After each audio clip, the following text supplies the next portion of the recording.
and all the time there's talk of it's got to be Taylor against Castro. We've got to see these two in the ring again. Will we see it? I know that Jack's asked that continually, and Jack will join us in studio very shortly.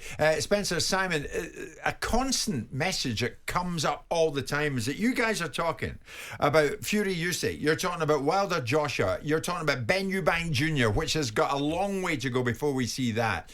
But what about the guy Zhang, who saw off Joyce? Surely, and there's one of many messages coming in. There's Tommy's asking it, George is asking it, David is asking it, all fight fans. This fella Zhang blew us all away the last time, not least Joyce. Surely he deserves a shot at one of those guys you're talking about this lunchtime. Absolutely. Zhilei Zhang has done a number on Joyce twice now. He's put himself up there. His stock has risen. Him and Anthony Joshua have history together, boxing the 2012 quarterfinals of the Olympics. But he's going to have to wait his turn. Joshua won 15-11, close fight, or 15-12. But he has to wait his turn, Zhang, doesn't he? Why does he? Because there's a WBO mandatory. No, I'm saying him and Anthony Joshua would be a good fight. Okay. Well, are we talking about a big fight, or are we talking about a world title shot? I'm talking about a big fight with one of the big names. Okay. Whilst these titles are all tied up, I think that, you need to get the best fighting the best. I think that's the way to do it. But he's a WBO mandatory now, isn't he?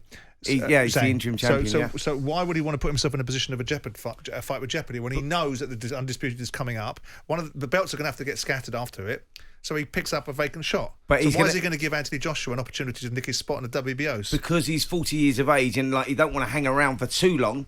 Because as you would know, being a certain age, the old ring rust will set in a little bit. There's James, the Tottenham fan, who's a big fight fan. Even Zhang against Francis Ngannou. Get that on. We're just desperate to see action. And I get it with these fight fans. Absolutely. Listen, if we get this Undisputed over the line, which we are going to, and I think it will happen. When did you say February time? So I mean, Frank's listening to the show and sending me some lovely messages.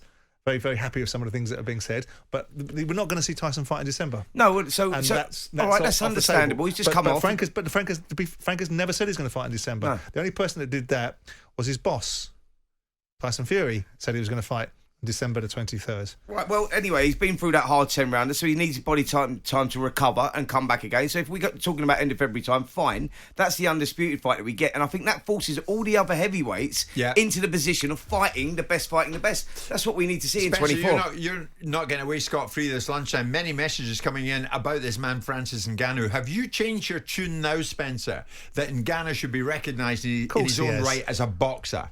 No, when did I ever say that? I mean...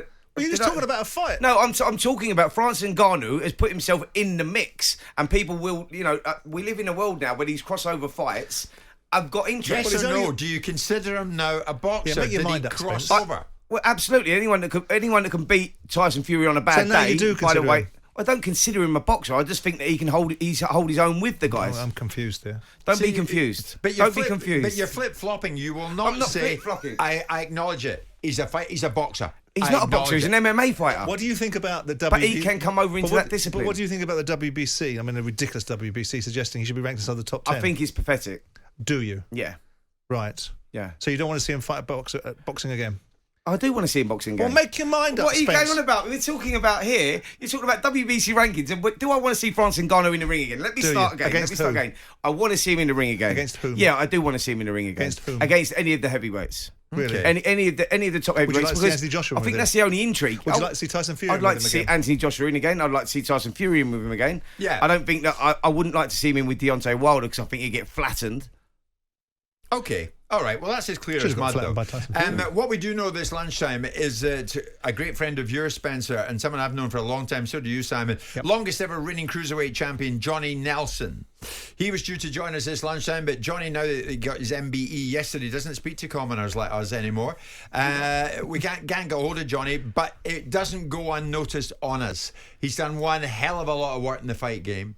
He is a great pundit. He's recognised as a real intellect when it comes to the fight game. How pleased are you that his services were recognised? I am super pleased, and Johnny's one of my real good friends. We've been friends for over 20 odd years, and I was going to say some really nice things for him, but now I'm not going to. One of your only good friends. Yeah, absolutely. He's not answering my text. I know that they had a celebratory surprise party for him, actually, that I was invited to. Did you get that message? No. Anyway, surprise party for him up in Sheffield, and perhaps he got a little bit carried away up there. I don't know. because he's not answering my text. I called him this morning. But, yeah, Johnny, it's well deserved, by the way. Yeah, I think so too. Well I think he's a brilliant voice. Well, he did it the hard way, didn't he? He did it the hard way, and if you look at his backstory and the challenges that he went through, and also some of the things that he's done in life and the people that whose lives he's enhanced, and the challenges that he's overtaken and overtook himself. You know, I attribute the fact that he's got this MBE because he did the podcast with me. I think that's what elevated it for him and gave him a real opportunity. I think so, absolutely. Well, well done. The Royals were listening that lunchtime. Yeah, his journey has definitely been an inspirational one. You know, where he come from, how he become a world champion was it was quite incredible. So he's after coming back from the Leon fight. Have you got an MBE, by the way? No. Are you in line for one? I doubt it. Yeah. Apparently, you need someone's got to put you forward. So I was wondering if you could do that work for me. For what? Well, I spoke to Lord Archer about you. Can you possibly recommend Simon?